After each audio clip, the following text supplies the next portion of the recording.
Previously on the all-new adventures of the Doctor Who Book Club podcast. So, Chris, I think that brings us to your pick for next month. Yeah. For a new year. Yes. So I kind of thought, you know what? We've done novels, we've done novellas, we've done short story compilations. It's been a while since we've done a graphic novel.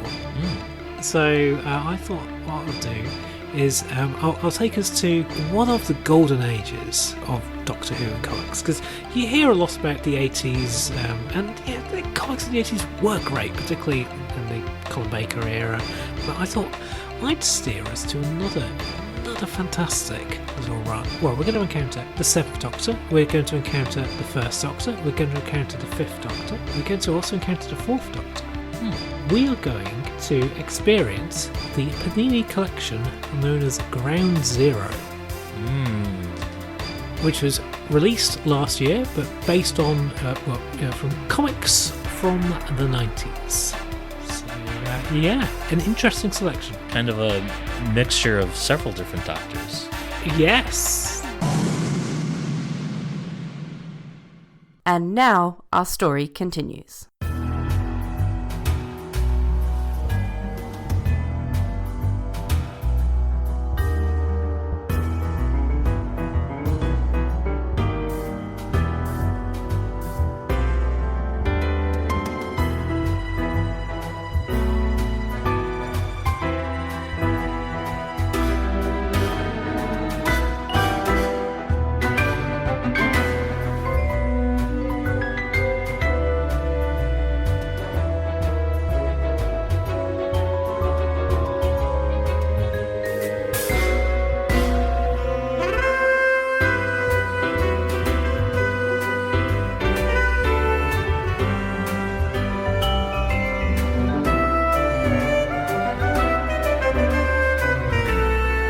Welcome, everyone, to the all-new adventures of the Doctor Who Book Club podcast. This is Matt in Minnesota. Chris in South London. Happy 2021. Happy New Year.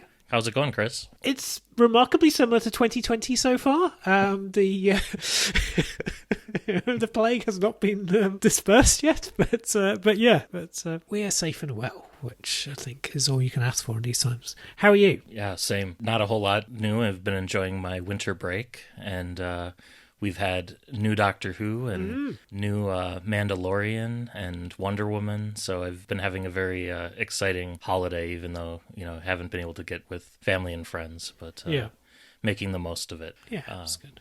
Also, the new Daleks animated series, which I've now watched in its entirety and rather enjoyed. Yeah, I've only seen about, I think, 4 episodes of it. I've enjoyed what I've seen thus far, and Joe Sugg was better than I thought he might be. That's right, he was the He's little a droid. robot guy, yeah. Yes, the C-3PO type figure. Yeah. Yes. So we're recording this about 48 hours after the Doctor Who special is aired, so Revolution of the Daleks, and I haven't listened to any other podcast reactions yet because I wanted to come in fresh and Sure. share my ideas. And I saw this the day after it aired, so throughout the Chibnall era, I've been waiting for the iTunes version because I have major problems with how the show is presented on BBC America. They speed it up to time compress it to fit in more commercials, and commercials in general, right? Because it's not designed for commercial breaks. And then they also zoom in and crop from the 2:1 image. So I watched it yesterday. What'd you think of it? I enjoyed it. I thought it was great. I thought it was good fun. I think it was I think it was my favourite of the New Year's Day specials. Of the two? Yeah, of the two. or End of Time Part 2, I suppose. Well, yeah, and 3 then. Well, 4 even as well, because if you include last year's New Year's Day episode. But yeah, well, certainly it was, of the 2 Dalek-y ones. Yeah, it was good fun. I thought, a few interesting things, like, for example, like when they referred to 2019 as being a long, long time ago. Yes, it was. They're not wrong. Yeah. They're not wrong. Yeah, which did make me think, when is it set? Yeah. because it's implied it's been quite a bit of time with that they've been building the Daleks and everything. But anyway, I'm getting very nitpicky. I think it was good fun, and I think it was a bit of a crowd pleaser, and a lot of people, casual viewers, would probably know who Captain Jack was. So I think it struck all of the right notes, I would say. Yeah. What did you reckon? Well, I will get a little nitpicky. Yeah. I have a list to get through, but fair enough, yes. Overall, I thought it was worth the wait. I thought it was a very satisfying episode. It felt like a proper TV movie special and less of an extra episode. It felt different from Resolution, which felt more like the Series 11 finale. Yeah. So a couple of things that I noted. It's interesting that this isn't the first prime minister to be exterminated by the Daleks.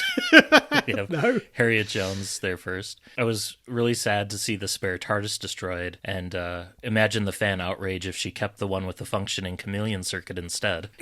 I was glad the proper Daleks showed up, and when the doctor said nuclear option, my first thought was the Osterhagen device from the Davros two-parter. And as cheesy as it was, I loved that final shot of the fam huddling together one last time. Yeah, it was rather lovely, yeah. Couple of minor changes I would have made to the script, maybe. The number of people that know that the Dalek means hate, I would have changed that from billions to trillions when you're talking about galaxy-spanning stuff. And along those same lines, I think the prison asteroid should have been probably 79 million and not billion light years away, because the radius of the observable universe is about half that, about 46 billion light years. Maybe it's in a pocket universe. Or very, very far away. And I also really wish that one of the companions would have asked how long it had been for the doctor after they keep going on and on about the 10 months. Yeah. You know, for her, it was probably at least 30 years. I mean, she says decades, and it took Jack, 19 years just to get a cell next to her, so. Yeah. I quite liked that, though, I think. I mean, certainly the fact that the doctor didn't mention it herself.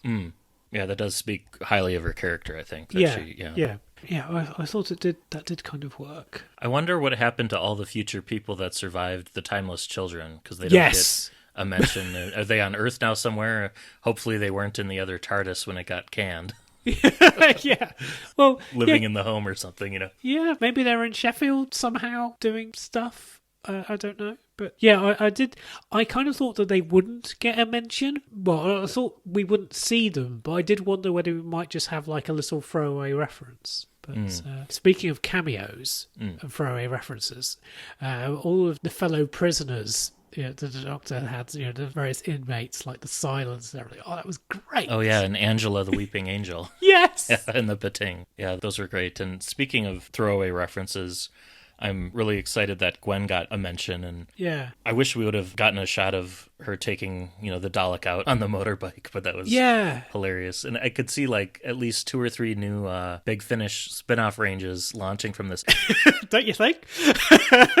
You've got Tales from the Robertson Presidential Campaign Trail. Yes. You've got the Gwen and Jack road trip adventures post-Torchwood. Yes. And then Ryan and Graham Psychic Paper Investigators. Yes. Yeah, because that definitely feels like probably, well, I don't know. I think that they may reappear at some capacity in the TV show, but it also feels like, well, here's Bradley Walsh's pension plan. We'll be in Big Finish. I had a big oh no moment when all the Daleks swarmed into the TARDIS. They got me for a second there. Yeah, it was so cool. Though we were speaking about the kind of the Torchwood reference. It was weird that Captain Jack phones in to sort of say, "Oh, I'm terribly sorry, can't actually film my my farewell scene." I don't know quite what the story was with that, as to whether there was something that they were just going to kind of like redo later, but obviously due to the pandemic, or it was something that they felt was inappropriate, because that can't mean what was in the original script. Yeah. I wonder if that was similar with Robertson at the end, where he was filmed in front of a green screen, like at his home. That seemed like it was a tacked on added thing where he was announcing his campaign or whatever. Yeah, possibly. But at least you actually saw him. Yeah, true. The warehouse where they went to incinerate the Dalek looked really familiar. The wide shot made me think it was the same location from Rose with the Nestine vat in Cardiff, but I could be wrong. Yeah. It could just be another warehouse. I must say, I thought that we were in the Millennium Stadium. for bits of it. Not that I've actually been to the Millennium Stage, I hasten to add, but certainly some of those corridors did look a little bit familiar. Yeah, it was good, and we in the UK had the excitement afterwards. Oh yeah, the special trailer that we didn't get over here. Go ahead and describe what that entailed. Oh, gosh, because I haven't rewatched it. So you see two blokes putting some stuff into a van, as if they're kind of like builders, and one of the guys is out of shot at first, and then there's a kind of like a bit of a pan back. We are introduced to the character of Dan, who's going to be played by John Bishop, who is he's a Liverpool comedian, former footballer, and he has done some acting. He's in was it a Ken Russell or a Ken Loach movie? He certainly he doesn't have as much of an acting pedigree as Bradley Walsh. But the interesting thing is, at the moment, he's got COVID, because he announced on Twitter on Christmas Eve that he's got COVID. So hopefully he has a very full recovery and is able to get back to doing things. Because I imagine being in Doctor Who is a bit of a busy thing to do and quite tiring and taxing. And as delighted as I was to see him, I know my delight is not universal, because another member of the household did groan at the appearance of John Bishop. I did kind of think it's a shame that we've got another white middle-aged bloke. Yeah, for sure. It felt a little bit like Don't Worry to the subset of fans that need like a white guy in the TARDIS. But, maybe who knows if he'll be the companion, maybe he'll be the villain. I don't know, but it would have been nice if I would have just liked to have had, that moment with the Doctor and Yaz. And I thought the Doctor will return would be enough, but that did cross my mind. Yeah. It was great to see Sharon Clark back briefly as Grace. Yes. That whole scene was quite lovely. I mean, the fact that their time in Doctor Who seemingly ends in such an echo back of their first scene. Yeah. Oh, so nice. And I thought there was some great character development in here too, where, the action paused and you got some good two-hander scenes. Yes. Yeah. Yeah. Overall, I was just really satisfied with the special. One other quick criticism, when Ryan is on the hill with the bike at the end and he goes through the list of like 5 different character monsters they've encountered, I just wish Chibnall would have slipped in one reference to like something from the books, similar to how RTD would do, where Rose would like rattle off like a laundry list of things like in Boomtown. But oh well, I mean, that's a very minor thing, but super excited to see where the Doctor and Yaz go from here. And what's 1 or 2 things on your wish list for the shortened series 13? I don't know what was on my wish list. I think just more solid characterization. The 2020 season and add-on has had some strong characterization, some strong plots, and I think we just carry on with that. So carry on in the direction that they're heading, and also keep on surprising. But I do want to see the Roof Doctor again. Yes, yeah, that'd be great to see Joe Martin back. Yeah. For me, I'm still hoping for an underwater visit to a Sea Devil City or for some Draconians to rock up, so... Yeah. And I'll be very curious to see how and if Doctor Who handles events of 2020 and 2021. I think it would probably be wiser to give it all a very wide berth, I think. But as we've kept on discovering over the course of this last year, pandemics and viruses have a habit of rocking up in Doctor Who. They do, yeah. In one of our adventures for this month, too, as part of... 2, I think, actually. Yeah, Ground Zero, yeah. Yeah.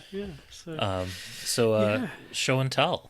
Yes. What have you got for show and tell? So, recently over the holiday break, I watched The Box of Delights, starring Patrick Troughton. And it also stars Patricia Quinn, as one of the baddies. And I really enjoyed it. It was delightful. Yeah. It was great to see Patrick Troughton in a different but similar role to the Doctor. And if you're a fan of classic Doctor Who, and it's a BBC serial from the mid-'80s, so it's got a lot of connections to the program. It has a fantastic score by Roger Limb. Yes. From the BBC Radiophonic Workshop. Yeah. That was recently reissued. And as I was watching it, I had a memory come back to me, and this was probably from when I was 4 or 5 years old, of catching bits of the airing of it on PBS on Wonderworks, which was a anthology series that aired on PBS from like 84 to 1992, known for its CGI opening featuring a dirigible, which was just kind of this grab bag of American stuff, but it had shorter limited series, aimed at kids, featuring programs from Canada, the UK, Australia, New Zealand. That's where the Chronicles of Narnia adaptations aired in the States. Yeah, I had this memory of watching the end of episode 1 at a Sears department store on all the different TV sets in the electronics department, and getting really upset because I was missing a show about a boy who was flying around on a horse. And I remember racing home to catch the end of it and seeing the scene with the kids shrunk down on the sailboat before my parents shut it off. So 35 years later, I finally got to see the Box of Delights. So would recommend. It's worth watching. Brilliant. I've never actually seen it, but I think it was on the back of that there was serious talk of Patrick Troughton succeeding Colin Baker. Oh, huh. There were also some considerations about the production team moving to Doctor Who, or... Yes, to take over from J&T. And from what I understand, I don't think these conversations got particularly serious, but I think made it clear that they weren't interested. Thank you very much. So there were quite a few what could have been emerging from that.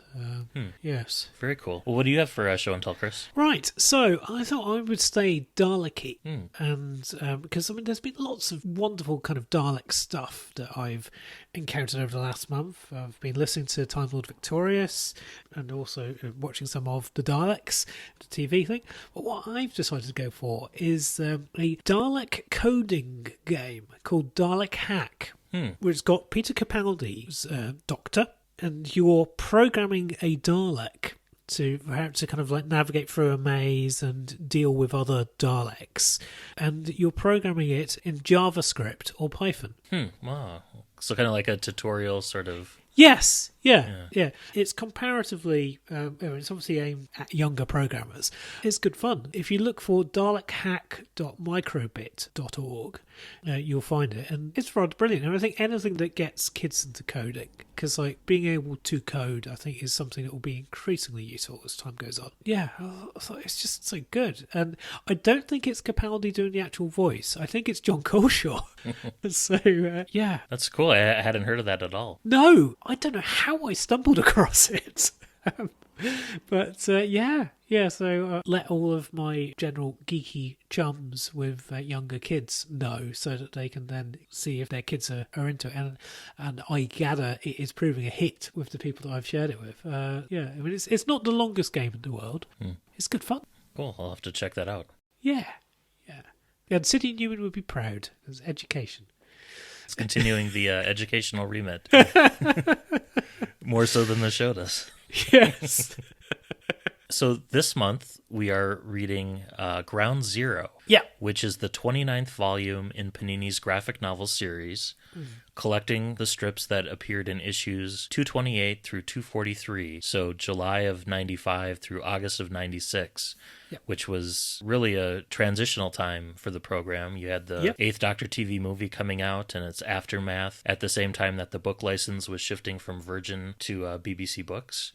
And this is the third of Panini's collection of multi-Doctor strips.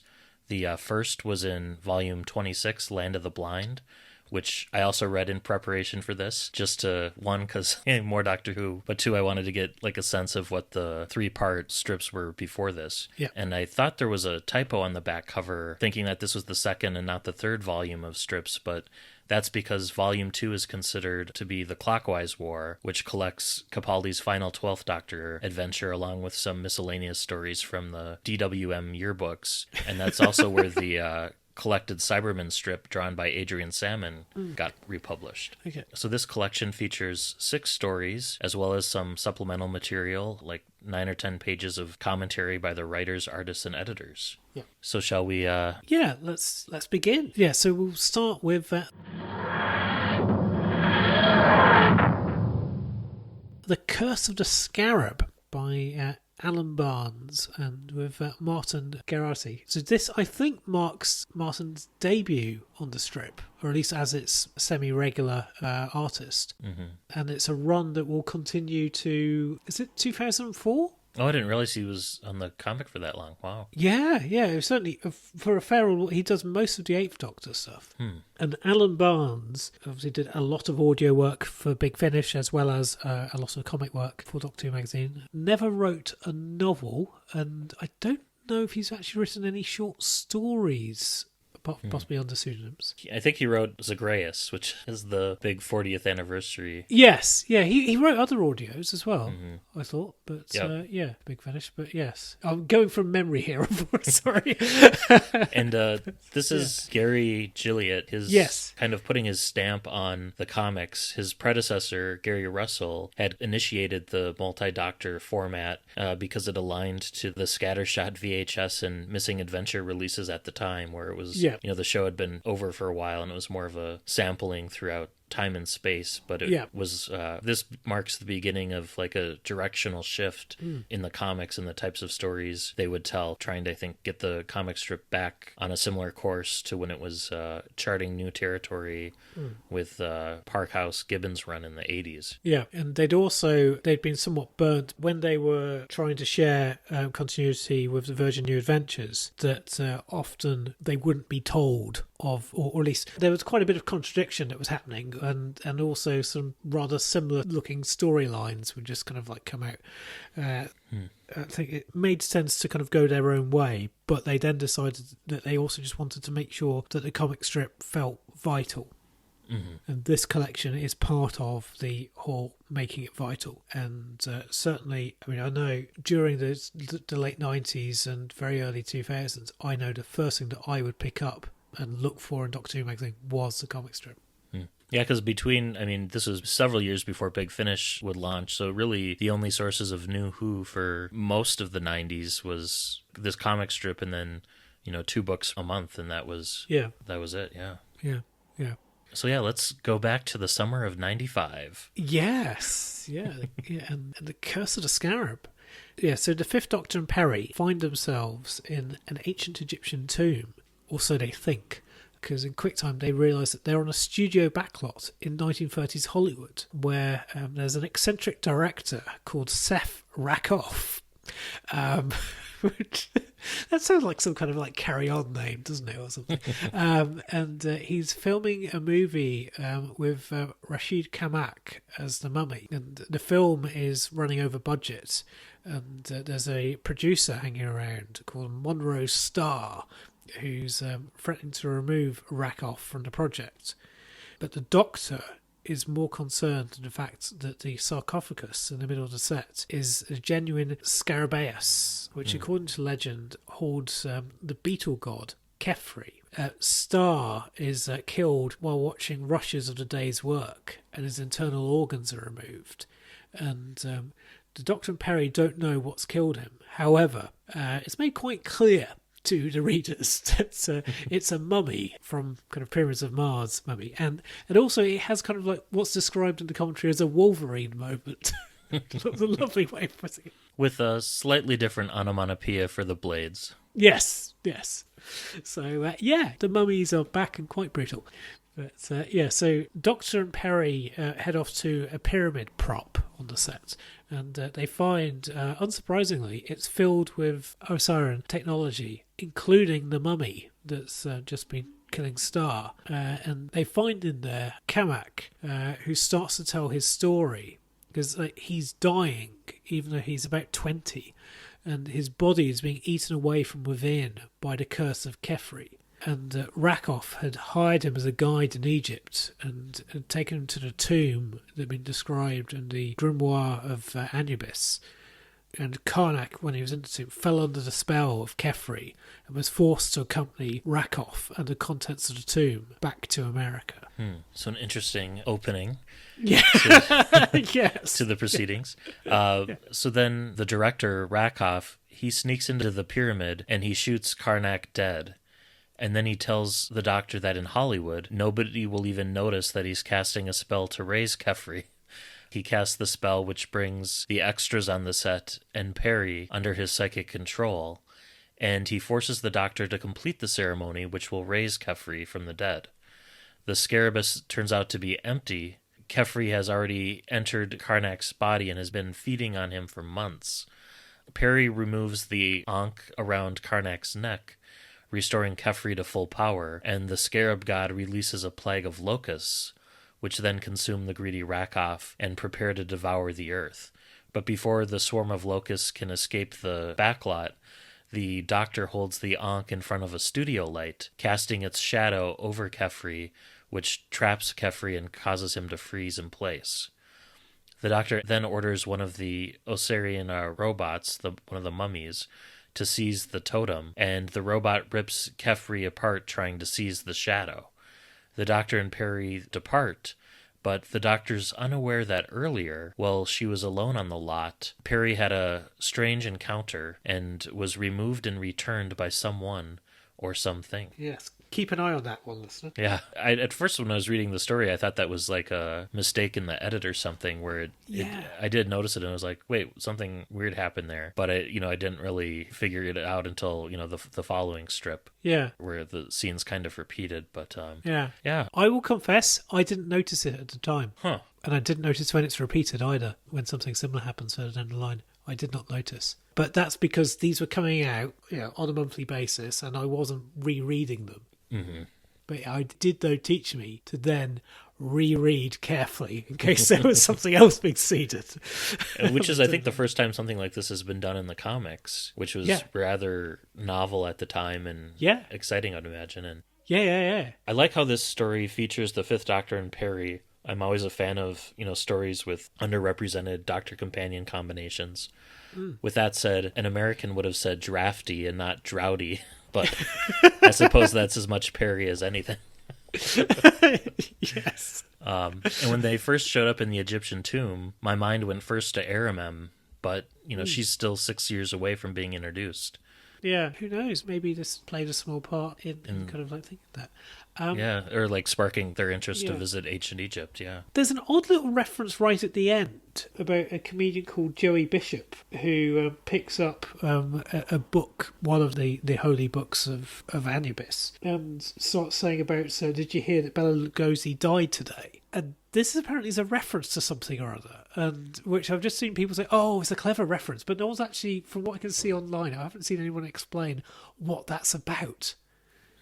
I know there's another reference where Roger Delgado appears as he did in a Hammer horror film. Yeah, it does what it sets out to do, does this story, I think. I mean, it's not particularly subtle, but yeah. Yeah, I thought the Fifth Doctor and Perry's likenesses were quite good. Yes. I was genuinely surprised by the Pyramids of Mars mummy showing up. The first of several times I was surprised in this collection, despite knowing the twist in Ground Zero. Yeah. All the hieroglyphs must have taken a really long time to draw. Yes. And at some point during this collection, Martin Geraghty stops doing both the penciling and the inking and just focuses on the penciling, but right now he's doing double duty and doing both of them. Alan Barnes said in the commentary that at the back of the book that it's a lot more bloody than he remembered, but that he could get away with that due to it being in black and white. Well, and also Cardiff not being involved. Mm-hmm. Yeah, not having overseers at the time. Yes. With the scene with Perry, it does make me wonder if that perhaps inspired Stephen Moffat with kind of a similar scene in Flesh and Stone where, you have the Doctor with the wrong coat showing up out of sequence. Yeah. That could have had its origins here, perhaps. Yeah, I do think the 90s comic strip is more influential than people give it credit for. Okay, so that's the Fifth Doctor and Perry, but we'll now move on to Operation Proteus, which has got Gareth Roberts as the writer, and Martin Geraghty is back on the art. I realise I've just been completely inconsistent as to how I pronounce his name, so apologies. But also, we've got lettering here by Alita Fowl, and Alita Fowl is someone who you don't hear much of, but I mean, she has had an amazing and varied career. She's worked on Hellblazer and Judge Dredd, but also she's been in Doctor Who magazine from 1981 up until kind of like, I think 2001. Wow. Not every issue week in, month in, month out, but like it's an enormous amount of stuff that she's done. And she's still working. Nowadays she does silk paintings. Oh, wow. And web design, and they're stunning. So just Google Alita Fowl, and fantastic, amazing career. And also, it must have been difficult as well being a woman working in comics in those days. like throughout the 80s and 90s. And yeah, I mean, I can't imagine it's a barrel of laughs now, but gosh. So yeah.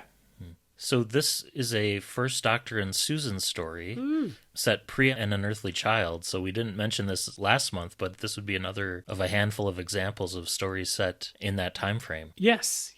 So Right, okay. So we're in the autumn of 1963. Well, at least I think it's the autumn of 1963. It's before November, isn't it? Yep. And Susan is listening to some beat poetry at a milk bar, as I guess people did in those days. Well, she can't get into the pump, so, you know. No, that's true. Yeah, I think the pump is probably still being repaired, isn't it?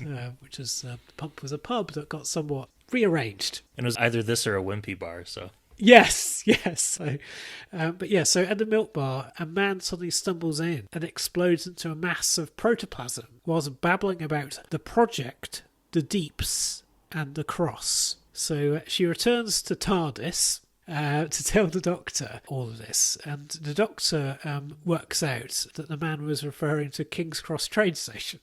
Which I think's a bit of a jump, but hey-ho. So he goes there to investigate and locates a secret entrance to a government installation. And it's one of these government installations that has a lot of oak panelling. And it's very Avengers-y, isn't it? Yeah, this sequence reminded me quite a bit of the scene in Superman the movie where Otis is trying to get into Lex's lair and going through the subway tunnels. But yeah, the Avengers is even an earlier reference than that one. Yeah, and so in the installation, he's captured by an alien called Raldon, who runs Operation Proteus for the British government. And some time ago, his spaceship had crashed on Earth, killing his co-pilot, and without whom he couldn't generate enough psychic power to escape from Earth. And so the British government asked for his help in a kind of like at gunpoint kind of asking. And what do they need help with? Weapons research projects. Of course. Yes, of course.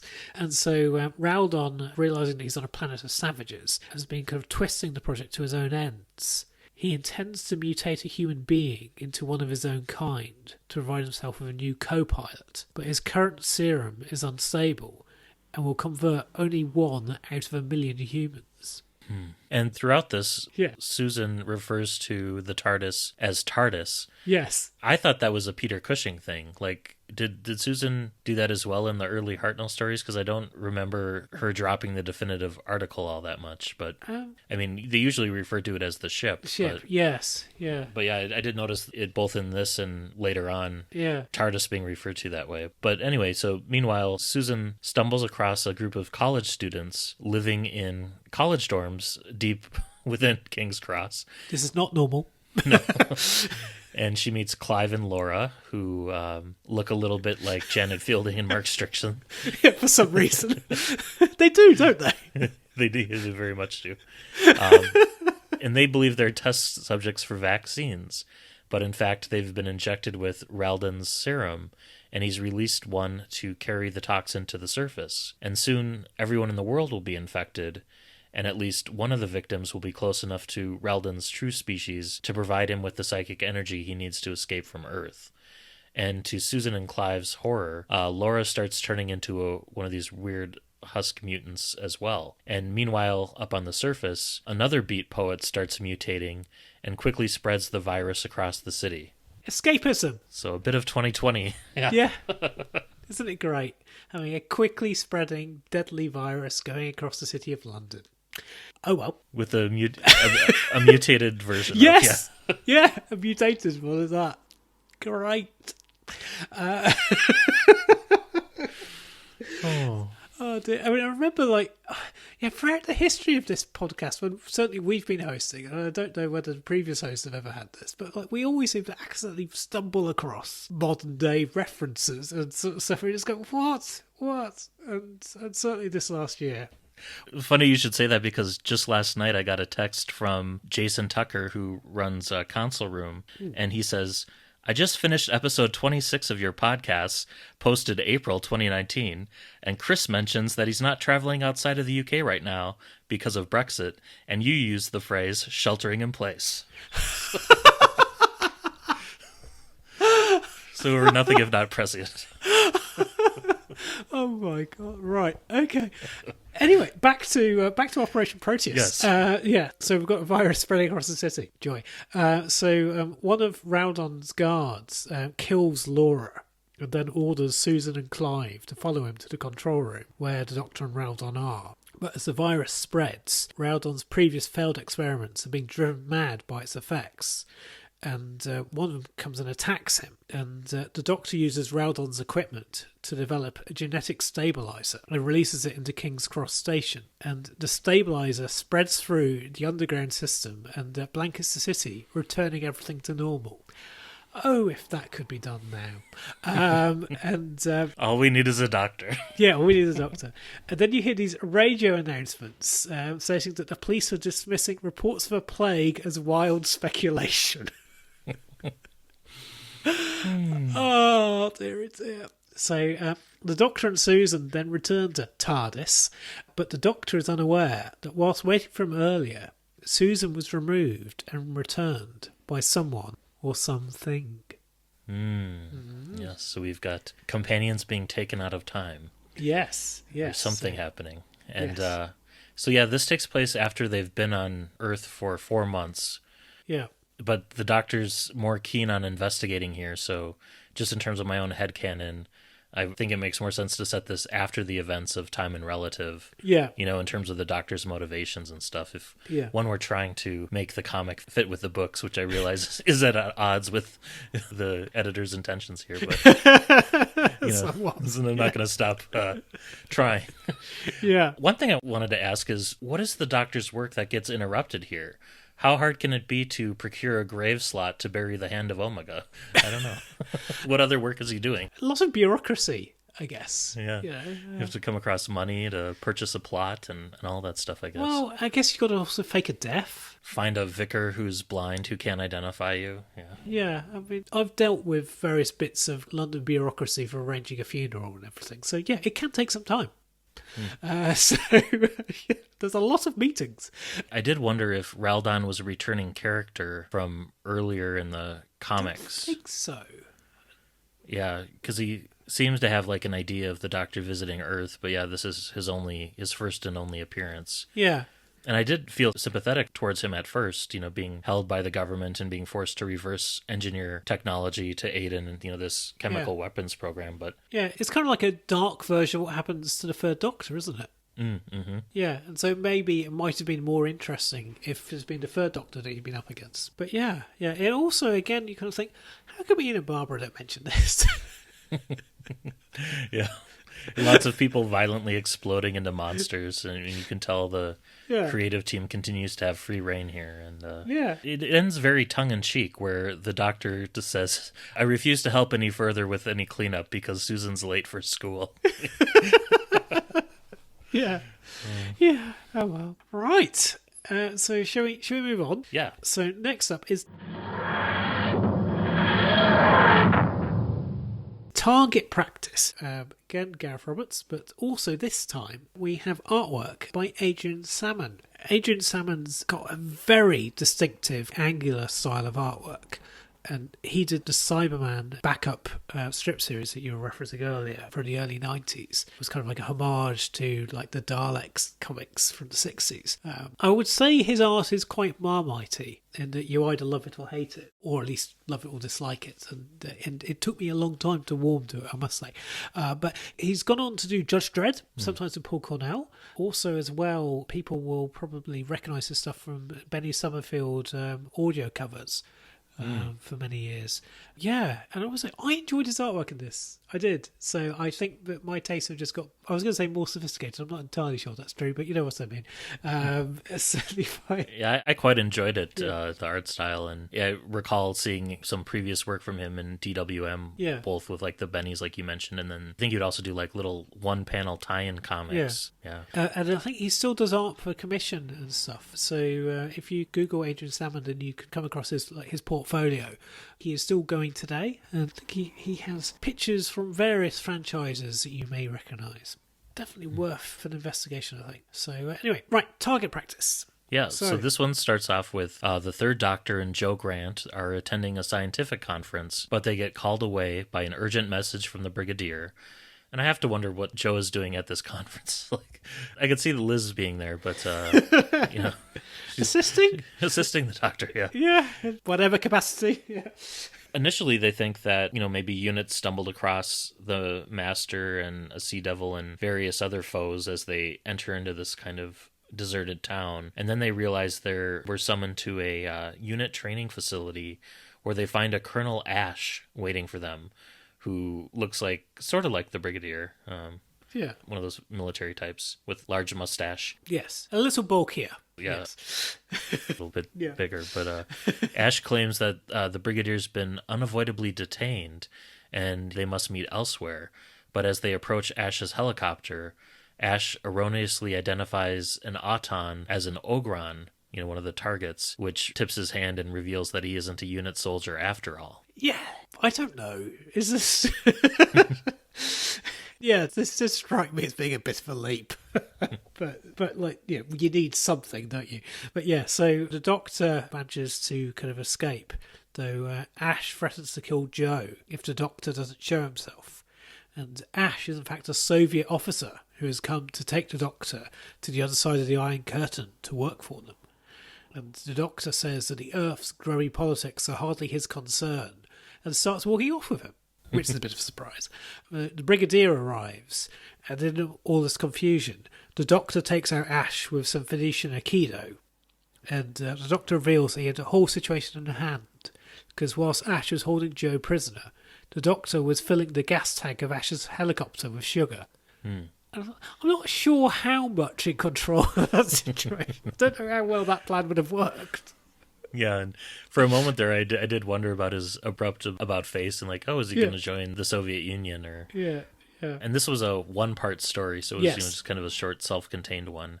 I do like the line where the Doctor says, "I've already been taken for a ride once today," followed by a flurry of Venusian Aikido outside of the helicopter. Yeah. I will have to say the likeness for Jo Grant is way off here. She looks different in every single shot, and not once does she look like Katie Manning, but it can be harder to do, especially in this kind of hyper-stylized format. I did quite enjoy that this one was a pure historical or a pure near-future story, and that the enemy was, the Soviet Union and not an external alien threat. I thought that was nice to see, and it makes sense, if the Doctor's on Earth, that, he might try to be recruited or, conscripted into service by foreign powers, so... Yeah, because you don't hear much, do you, about what's happening in Soviet times during Doctor Who, do you? I mean, have they got Autons kind of going all over the place and everything? Yeah, what is going on over there? Yeah, an interesting idea. And also, it's a brilliant showcase for Adrian Salmon's artwork of the various, particularly of the various different targets and stuff. So his artwork, I think, it really lends itself to Sea Devils, your Cyberman, and various other things. So, it's good. Yeah. Right. So next up, we have Black Destiny. Yeah. Which is a 3-parter by Gary Russell. Yes, with Martin Geraghty coming back on artwork duties. So. And this is the one where Bambos Giorgio comes in to start doing the inks, starting with part 3, and then Martin just does the pencils from that point on. But I don't think you'd notice the inking from 2 to 3, and it's very consistent. Right. So on April 26, 1986, in the Soviet village of Takhail, a bright light fills the horizon and covers the whole village and its inhabitants, including an 11-year-old boy named Peter Arkady. 2 centuries later, the Fourth Doctor's TARDIS lands in 2086 at the Troika Cultural Center, which was built on the former site of the village. Having got over their disappointment that this isn't Loch Ness, so I'm thinking this is set just prior to Terror of the Zygons. Yes. The Doctor, Harry, and Sarah find that the people are dying of a mysterious disease. Yeah. So we're back to the plague. Yeah. And Soviet twice in a row, too, with the previous story in this one. Harry falls ill after eating at the cafe. The center's director, Gregor Arkady, then brings the dead back to life as his zombie servants and attempts to kill the Dr. Sarah Jane and the only survivor, an engineer called Ivan Malloy. Malloy manages to get the dying Harry to the medical center, where the Doctor and Sarah break into Arkady's office, and they find that he's been collecting files on nuclear accidents around the world. And the Doctor's captured by Arcady's zombies, but Sarah Jane manages to escape and get to the ecology building, where she looks up files on the center and discovers that it was built very near Chernobyl, which, from Sarah's perspective, is in her future. Yeah. Yeah, and also as well, the Doctor tries to grab the book, the documents and stuff from her hand so that she doesn't read more about her future. And there's also like a brief little bit where the Doctor is mistaken as working for the World Health Organization. So we have a Doctor from Who joke. But also and Capaldi would later play a Doctor from Who in a zombie film, didn't he? Yes, is that the Brad Pitt one? Yeah, World War Z. Yeah. Or Z. Anyway, right. So we've got Gregor Arcady, who we spoke about. Arcady's family have been carrying a genetic mutation for decades following the Chernobyl disaster, and Arcady is able to feed upon the bioelectric energy of his zombie servants and transform himself into a being of pure energy that's floating over the city like a cloud. And as Milloy has been immune to disease, Milloy finds that his blood contains the cure for the poison that Arcady had been spreading amongst the centre's workers, and therefore he's actually able to save Harry's life. The Doctor takes Milloy to Moscow, where Arcady is avenging the deaths of his great-grandfather's fellow villagers by destroying the city. And when Arcady tries to kill Milloy, however, Milloy turns the energy back against him, and Arcady dissipates. How does Milloy do this, I hear you ask? Well, it turns out that Milloy is the polar opposite of Arcady, and he's been naturally spawned by the Earth as an antibody to Arcady's poison. Naturally. Yeah, and the Doctor and his companions leave, unaware that earlier in the ecology building, Sarah briefly encountered someone or something whose plans are now complete. There's a bit of a misdirection with Sarah Jane's encounter as well. Because you hear a TARDIS. Mm-hmm. So you're led to think that potentially a Gallifreyan or a Time Lord is, collecting the Doctor's companions. Yes, yeah. There's a very high body count in this one too, unfortunately. Yes, yeah. But I wish the Earth could actually spawn somebody like Milloy. That would be, I think, kind of useful round about now. But yeah, I don't know what Gary Russell been drinking. I mean, this is very Marvel comics, isn't it? I didn't much care for the whole first son of the first son of the first son sort of plot line that was, talking about genetic purities.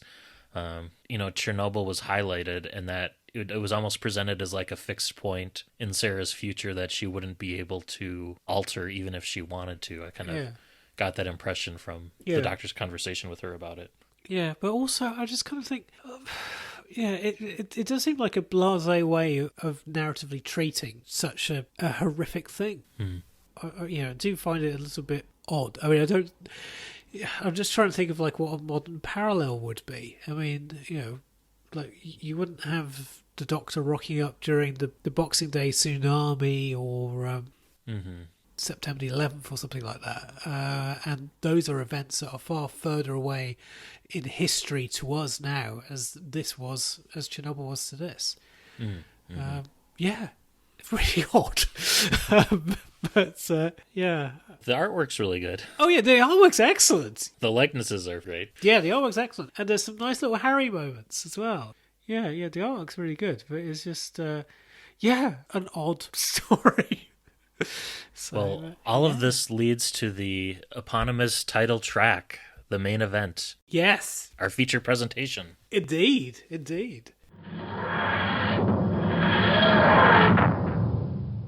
And this we are going to be spoiling the hell out of. This is Ground Zero, and it's in 5 parts. Yep. With a story by Scott Gray. Yep. Pencils by Martin Geraghty again. Yep. Inks by Bambos Giorgio. Yep. And I think we have... Is this where our first of a few different dramatic readings takes place? Yes. Well, we're going to be hearing from a couple of different performers throughout. So just want to give a big thank you to Hannah and Matt Ducharme. Hannah is one half of a musical duo called The Drinking Hat, You can find her stuff on Facebook. And in the before times, you would see Hannah performing in the West End, appearing in various musicals such as We Will Rock You, and she was going to be in Pretty Woman, but then the coronavirus derailed all of that. So, yeah. I've actually seen We Will Rock You on the West End. You may well have seen Hannah. Wow. Yes, you may well Very have seen cool. Hannah. So, yeah.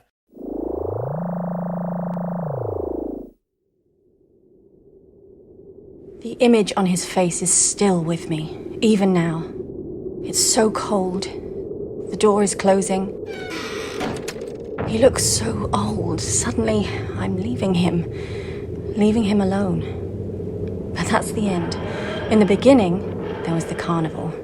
Notting Hill, August 29th, 2092. Both of us were there. So thank you so much for them, and we'll be hearing a little bit more from them as we go on. Great. So, this opens with Ace and the Doctor visiting the Notting Hill Carnival in the year 2092. Ace is kidnapped by a policeman who is actually an agent of an organization known as the Threshold, and the Doctor, alone on the streets, catches a glimpse of his granddaughter Susan in the distance and follows her to Isaac, who's another Threshold agent who's been posing as a carnival DJ. Ace is then thrust into a void and finds herself back in a very quiet Notting Hill, empty apart from two women who she sees, Perry and Sarah Jane. So one thing I think just to say about Notting Hill is the Notting Hill Carnival is a real thing, and I don't know how well it's known outside of the UK, but there's this fantastic Afro-Caribbean festival it has lots of wonderful beats and music and everything that runs over the August bank holiday in normal years, and I think speaks more to the Notting Hill I know than the area of London that you see in the movie Notting Hill by Richard Curtis.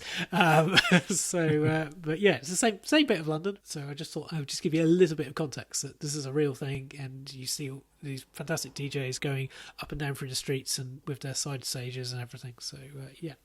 Had you heard of Notting Hill Carnival? No, just the movie. I hadn't heard of the carnival at all. Yeah, that's why quite a few people got quite upset about the movie. So, back in 2092, Notting Hill, Isaac frees Susan from his mind control and finally reveals to the Doctor that the Threshold have been working under his nose for the past 150 years, setting their own plans in motion, and the human race is empathically united through their collective unconsciousness, which exists on another plane of reality. But creatures born of hatred and fear have been breeding there, and they've developed sentience. And these creatures, known as the Lowbury, have hired the Threshold to find an escape route, and the Threshold have decided to send humans directly into the Lowbury's realm for them to feed on till they had enough strength to break free by themselves. However, only time travellers could survive the stress of the journey through dimensions, and so the Threshold have kidnapped Sarah, Perry, and now Ace. They'd also kidnapped Susan as well before realising that she wasn't human. So when the Lowbury escape from the collective unconsciousness, it will be destroyed, and the human race will descend into a riot of blind xenophobia as every human being becomes alienated from every other.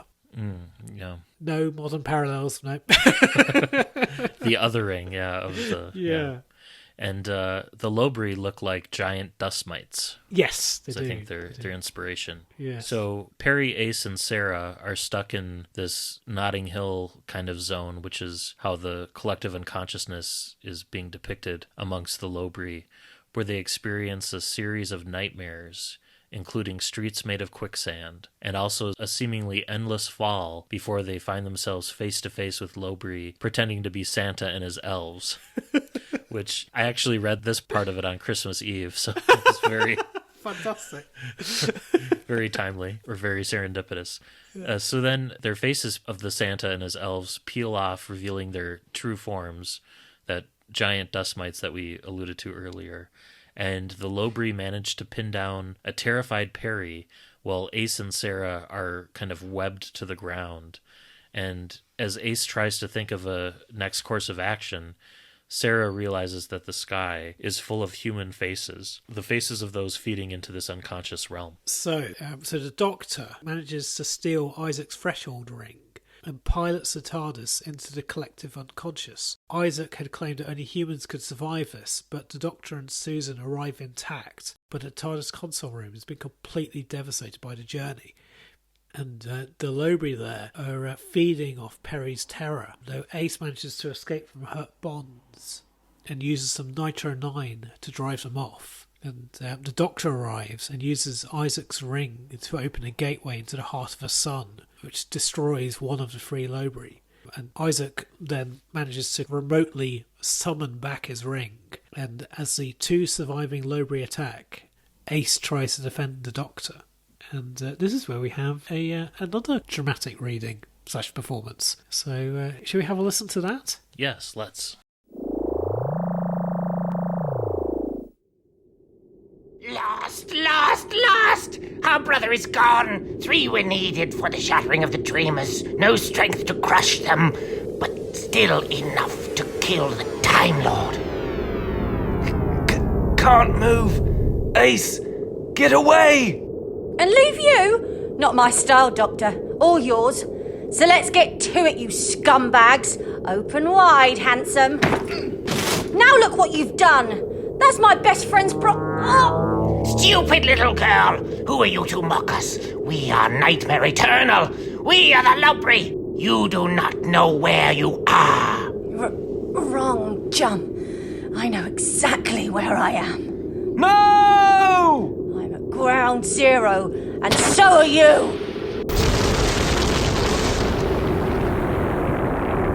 No, no, no, no! I am but one, but still have the strength, this left, to leave this cage, to go to your precious little world, Time Lord, and I shall dine so very, very well. Ace! Ace! Is there a doctor handy? Like you said, gotta work on those timers. Don't talk. Let me look at you. I think...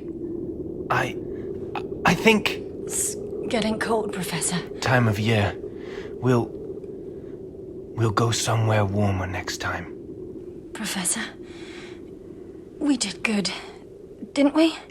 Yes, Ace. We did good.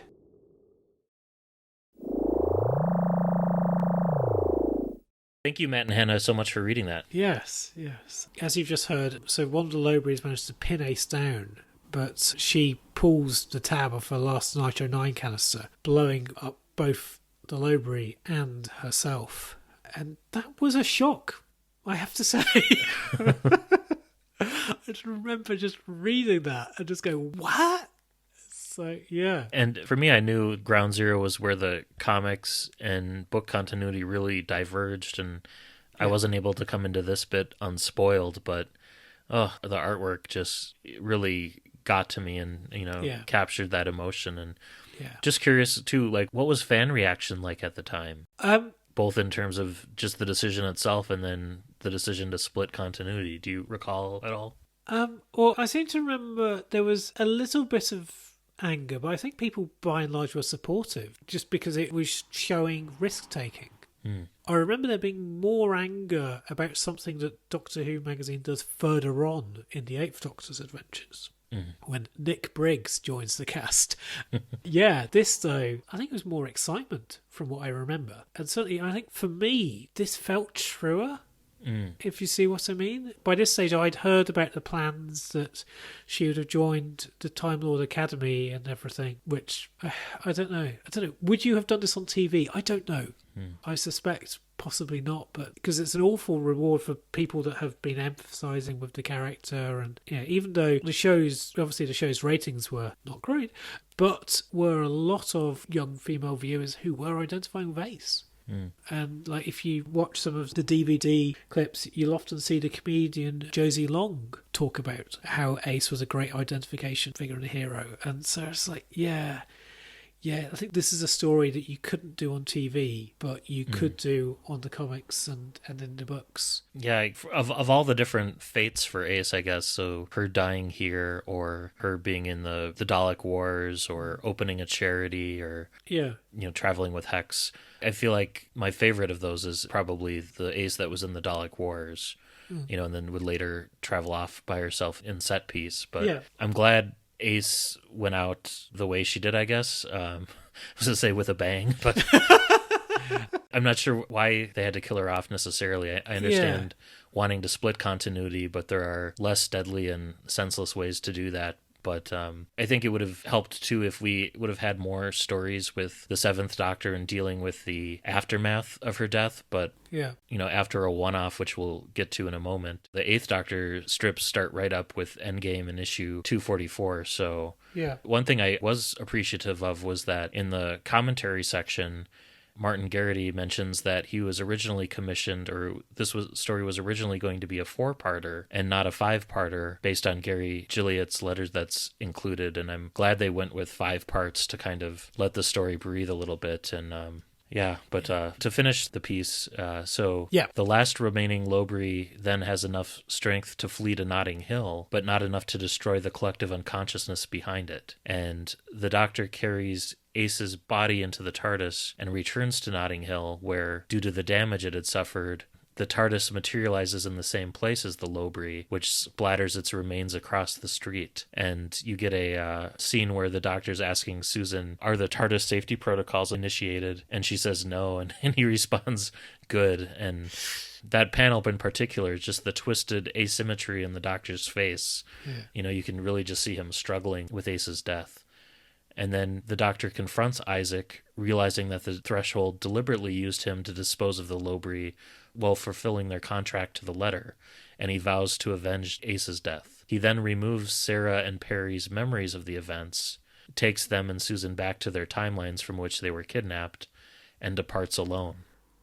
And when he's dropping Sarah Jane off, he arrives a little bit early, which is why you get the Vorp sound in that earlier story. Yeah, and we also realise that narration at the start of Ground Zero is Susan. And we have a final bit of that here. Yeah. So let's have a listen to that.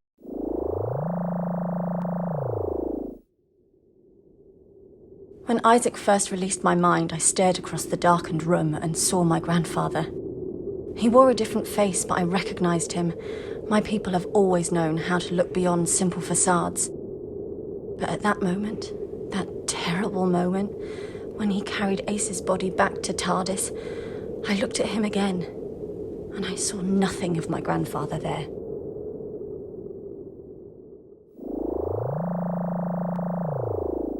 Thank you once again to Hannah and Matt, and you can hear Hannah at the drinking hat, and thank you so much. And Ground Zero, blimey.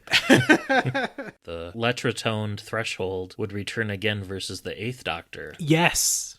Yeah, so that's why when you're saying, and I think it's a fair point to say that, yes, we could have had more stuff exploring the Seventh Doctor and his grief, but also in the novels at the time, we were seeing the Seventh Doctor exploring grief. And as well, we do see the Threshold again, and they are recurring villains in the Eighth Doctor's time. And so, and clearly the stakes are very much raised.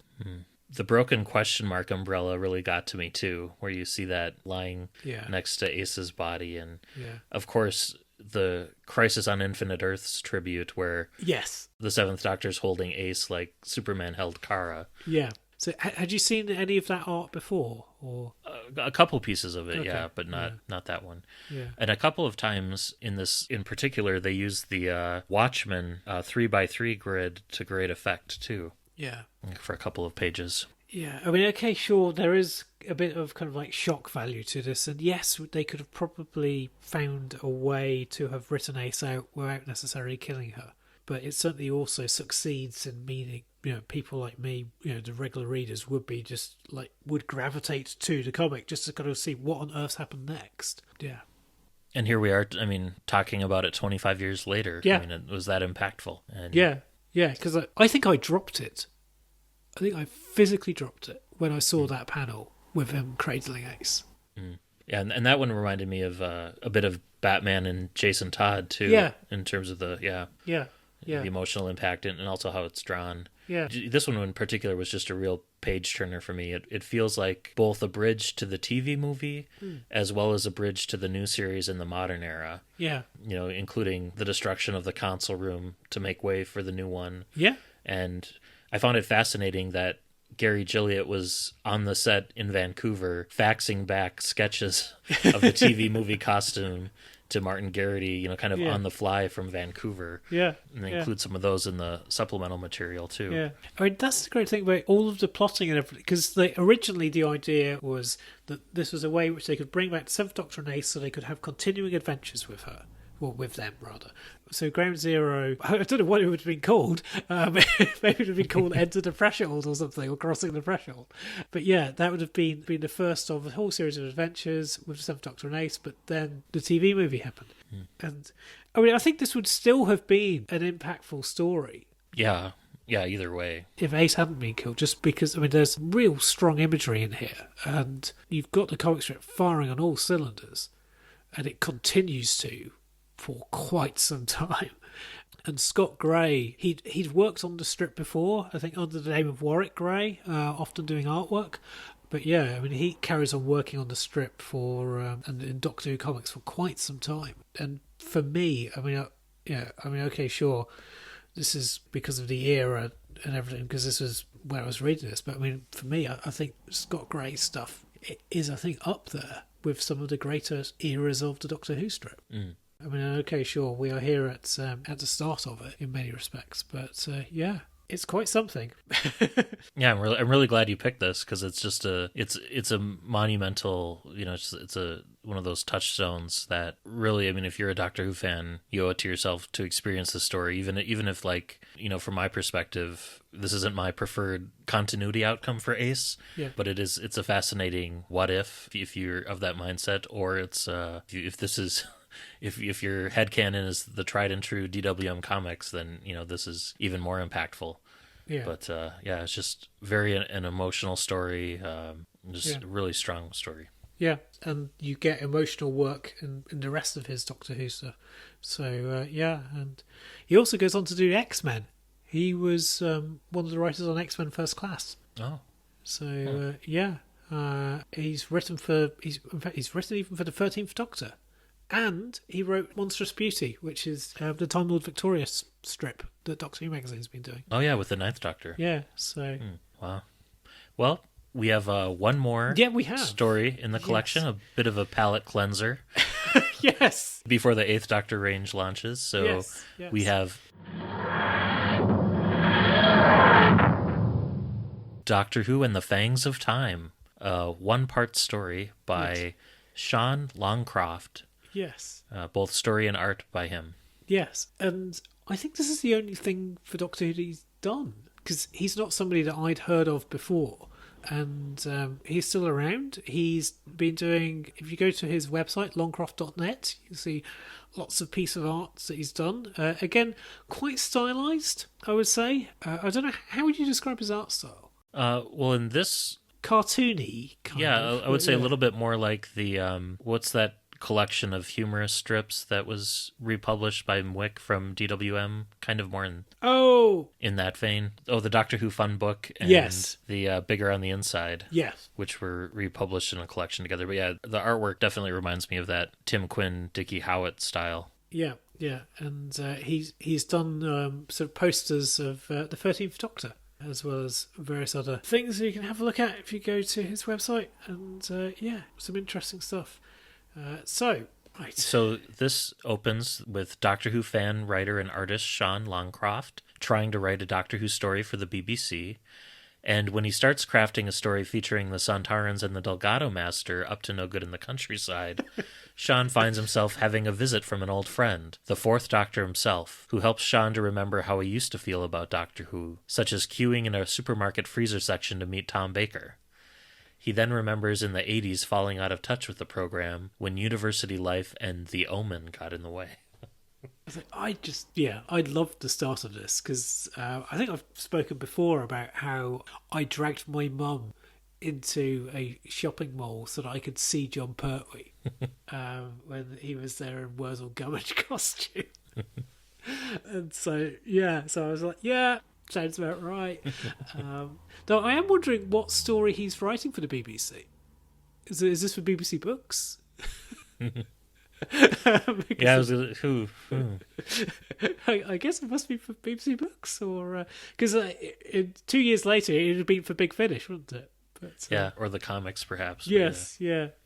So the Doctor, knowing that Sean has fallen out of touch of the programme, assures them that it's okay, that you can't be a child forever, but part of you always will be a child. And he tells Sean that he needs to focus on the most important part of a Doctor Who adventure, which he says is the cliffhanger at the end of the first episode. And focusing on various different scary scenarios rekindles Sean's love for the series.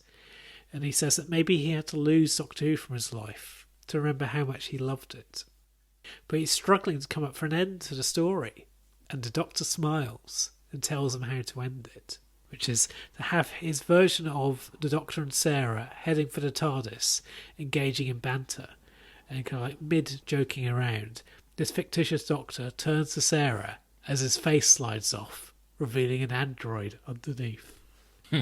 I hope that our summary has done justice to this, but it's just, I love this. This was it was just so lovely. Yeah, it was kind of like a sweet love letter to the show. Yes. Although when he originally pitched this, he was going to have multiple different versions of the Doctor appear, but was told by the DWM editorial staff that he should only use the Fourth Doctor because otherwise they'd have to pay licenses to use the depictions of the other Doctors. So he reworked it to be Fourth Doctor only. Yeah. I do have to say the depiction of the avuncular Terrance Dix was a little less than flattering. Yes, we didn't mention that. No. It sounds like from the commentary that there were even more removed from earlier drafts of the scripts, but that one managed to slide in there. But yeah, it's a lovely little piece. And Paul Cornell does something similar in the final IDW published Doctor Who comic from December 2013, The Girl Who Loved Doctor Who.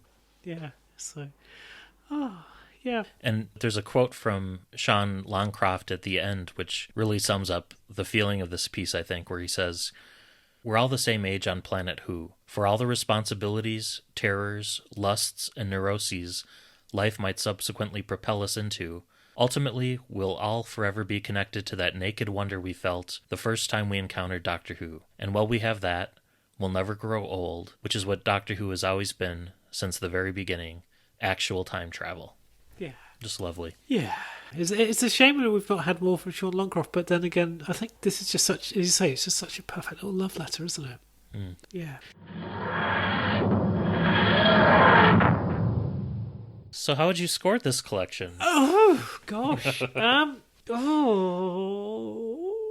How would I rate this? Go on, you go first. Okay. I'd give this collection a solid 8 out of 10. Yeah. I think Ground Zero's probably a 9 for me. Yeah. The Gary Russell one and some of the other ones might be a little bit less, but yeah, I think when you average it out, I think 8 out of 10. Yeah. There's some great art and stories, and there aren't really any duds in the collection. No. I think I'd agree. I think I'm going to go for an 8. Yeah, I was thinking, do I do a high 7? But I thought, no, this has got Ground Zero in it. I can't give Ground Zero a 7. Yeah. I mean, there were some duds in the early bit of the past Doctor's run. I remember the story of Fifth Doctor and cows wearing space helmets. Mm-hmm. First, I was like, what's going on? Yeah, I read that one, and then in Land of the Blind, there was another one there's a really fun one with the Fourth Doctor and Romana going to like a fashion planet that felt very 80s. I enjoyed that one quite a bit. But yeah. But yeah, certainly the last two parts of Ground Zero, as Ground Zero itself and also The Fangs of Time, are just great. And it's nice that we finish with The Fangs of Time, just as you say, as a palate cleanser. So yeah. And you could almost refer to it as a Christmas special with the scene with the Santa and his elves. Yes.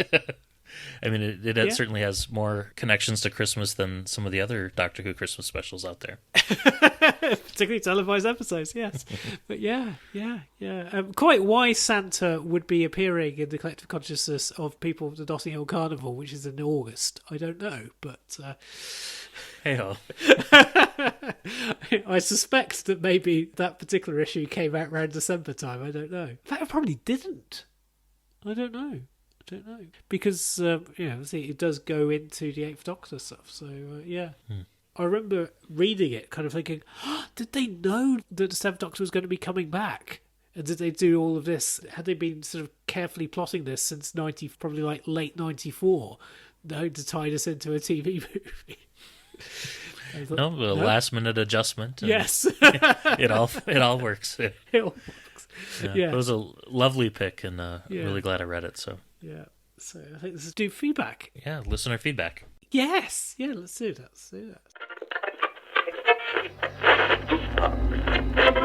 Listen. All right, so we have an email this month. Ooh. We've received a kind note from Jeff Elston. Cool. He read Time and Relative and Frayed along with us last month, and he says he enjoyed Time and Relative and thought it was a neat story and nice slice-of-life adventure for Susan. Yeah. He read it eons ago, but didn't remember it all that much, and he had never read Frayed before. Sorry about that. He found Frayed slow-going and not nearly as engaging as Time and Relative, and was very glad that we felt the same way about the books as he did, and he thought it was a great episode, and he really enjoyed the dramatic readings. Cool. So thank you, Jeff, and yes, thank you. Please drop us a line and let us know what you think about this month's selections or any of our other previous books we've reviewed. Yeah. You can reach us at andwbcpodcast@gmail.com. Yeah, cool. We've had a fair few things on Facebook. So we heard from Max Twemlow, who said that he reread Time and Relative for this and just found it very refreshing. And he has an interesting theory. He wondered... Well, initially he thought John and Gillian were cheeky references to the comics, but because Susan started talking about the Time Lords blocking their memories and rewriting histories, he was wondering if maybe it was implying that John and Gillian travelled with Susan and the Doctor, and then the Time Lords caught up with them and placed them all on Earth with all of their memories rewritten. He says, particularly brutal punishment, have your family written out your history, and then have one of them threaten to kill you. Well, it's a theory, isn't it? It's Yeah. an interesting theory, yes. Huh. Yeah, I did kind of think that it was the John and Gillian that we see in the comics, but I wondered whether he would later pretend for them to be his grandkids or something. But if they had traveled with him afterwards or something. Yeah. Yeah, I think it's a little bit harder with John because you have his dad present and getting killed by the military and stuff. But you never know. Well, his dad in quotes. Or by a snowman. Yes, it could have been his dad. Could have been like his keeper or something. It could have been or his companion that had wiped his memory out or something. Yeah, cool. That's good. And we've also heard from people regarding Ground Zero. So Jay Barry firstly says that it sucks that there's no digital version of these collections, which I agree. I agree it does, because I know you like to have like the physical, or you often have like the physical versions of things, but certainly for me, I always much prefer if I can access a digital thing. I think it's good. It's easier on the trees, and space. But we also hear from James Robert Askham Haig. Fantastic name, James. And he says that his headcanon really, really wants Ace in this story to be the clone version from Christopher Buelis' Shadow Mind. And so it's a long time to have had her travelling with the Doctor and making a destiny for herself when she leaves in set piece. So, yeah. I don't think I've read Shadow Mind. Yeah, I can't remember. I know I started it. I don't remember. Because I find Christopher Buelis sometimes a bit of a struggle. Yeah, so maybe it is a clone. But I mean, I kind of think that this could be the Time War. So how can we have these different versions? And also it could be Faction Paradox as well. Faction Paradox were very much active in Doctor Who fiction around this period. So, I think there are a few different ways. If you want this story to have happened, it could have happened. And Faction Paradox are active again now. Yeah, indeed. Indeed they are, yes, of course they are, with Dave Rudden. So, yeah. No other Facebook things, but do carry on, please, commenting and liking. It'd be fantastic. And also, as well, you go onto your podcast dispensing mechanism of choice and give us a good review. That would be fantastic, because that would help other people find the show. So, Twitter. Yeah, on Twitter we've got a couple of comments. So for last month, we have one from longtime listener Keith Say. He says that he enjoyed last month's Hartnell podcast, and he's never bought any of the Telos books, but it was cool to experience them and have a taste of their content through our podcast. And then David G, Pi1883 on Twitter, says that Ground Zero is one of his favorites and that it's a cracking read. Cool. Indeed. Right. So, I think this is where you tell me what we're doing next month. Yeah. So next month, in Minnesota, it's still very much winter here. We've got lots of snow everywhere, so that may have helped inspire my next selection. Okay. The long winter continues, and I haven't had an opportunity to pick an Eighth Doctor book yet. Ooh! And I had a lot of fun when we reviewed Trading Futures, so I thought, why not try to capture lightning in a bottle again? Same doctor, same author. Yes. So for February, we're going to be reading Father Time by Lance Parkin. Oh, brilliant. Oh, it's fantastic. And also, this is available in ebook format as well. Yeah, it's widely available on many platforms, so. Yeah, so... Oh. And I know absolutely nothing about the book, and for the longest time, I thought it took place in, 1910, and was very surprised to find out that it's set in the 80s. Yeah. And that Lance Parkin includes a suggested music list for listening as you're reading, so I thought that might be fun to experience. And yeah, I know nothing about it except it's part of the Eighth Doctor's arc. Yeah. And that a spin-off comic was launched around a character from this novel. Yes. But that's all that I know about it. Cool. I read that about 9 years or so ago. Yeah. Nice. Yeah. I've never read it, so... No. Cool. Oh, that's a very good pick. I've long thought that we could do this as like a Christmas special or something, but we can do this as a February special, because Christmas, I think, is a very movable feast of the road. Yeah, and I don't mind an extended Christmas this year. If any year we deserve one, it's this year. So. Yes, I think so. Brilliant. Well, until next month, this has been Matt in Minnesota. Chris in South London. Happy reading and stay safe.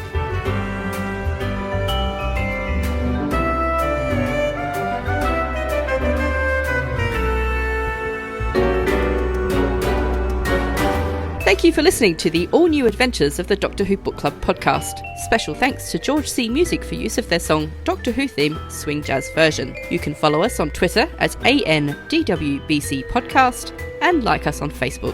Help other listeners to find us by leaving a rating or review on Apple Podcasts or your podcatcher of choice. You can contact the show by emailing your thoughts to andwbcpodcast@gmail.com. And until next month, happy reading.